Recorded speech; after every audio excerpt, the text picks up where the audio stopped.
We have studied about temperature in the previous video.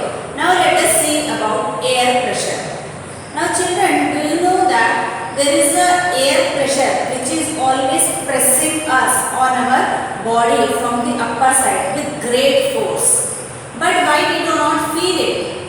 Even if somebody is pushing us from outside, we are not feeling it because there are other pressures coming from all the other sides also. So a balance is maintained.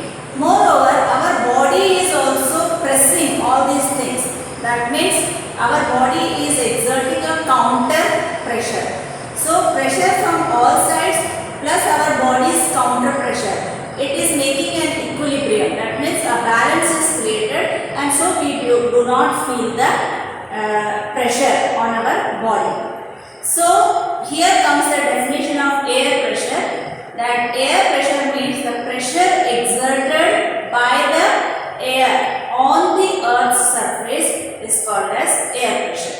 So pressure exerted by the weight of the air on the earth's surface is called as air pressure. But in moon there is no air, so there is no air pressure.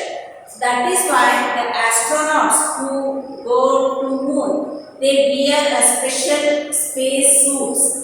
And inside the space suit, air is filled. So, if they do not wear this space suit, what will happen?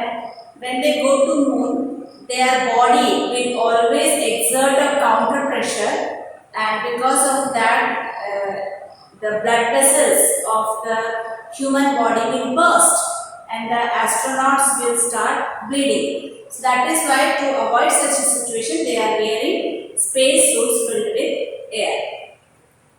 Now, as we go up the layers of the atmosphere, we have studied about the layers of atmosphere in the previous video. That is troposphere, stratosphere, mesosphere, thermosphere, all we have studied. So, as we go up the layers of the atmosphere, the pressure decreases or the pressure falls. So, more the layer, less the pressure. That is why when we are at the sea level, at that time we are at a very lower layer of the atmosphere, so the pressure is more, and as we go up the pressure becomes less. Now pressure is also influenced by the temperature of the air. That means when temperature is more, pressure is less. Now let us see how. Suppose this is the earth and these are the air particles. Okay. Now when the temperature rises, that means when it becomes very hot, these air particles become lighter and they start moving upwards. So when they start moving upward, a gap is also created among these air molecules because of high temperature, the air molecules keep away from each other, like human beings. When it is very hot, we don't want to come towards each other. We want to be away from each other. But when it is cold, we want to come near each other. Same is the case with the air molecules also. When temperature rises, they move aside, and then because they become light, they move upwards.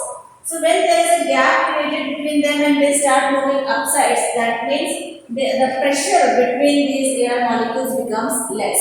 So more the temperature, less is the pressure.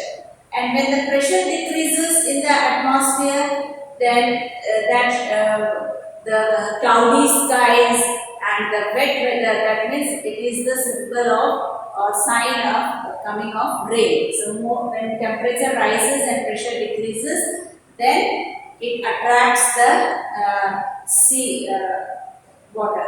It attracts the wind attracts the sea water. And so the clouds comes in the sky and the weather becomes wet. So this is because temperature rises. Now opposite of that, when temperature falls, that means when the weather is cold, so these air molecules come closer to each other. And because they come closer to each other and they do not move upward, they remain in the lower part of the atmosphere only, so the pressure increases. So low temperature means air is cold, air becomes heavy, it does not move upward, and because of this high pressure is created. And when high pressure is created, that means skies do not attract, the skies do not have clouds. The river, the land does not attract the water towards it. So no rainfall and so clear and sunny skies. And one important thing which you should always remember is air always moves from high pressure area to low pressure area. In the next video when we will study about winds, this will be an important factor that air always moves from high pressure to low pressure.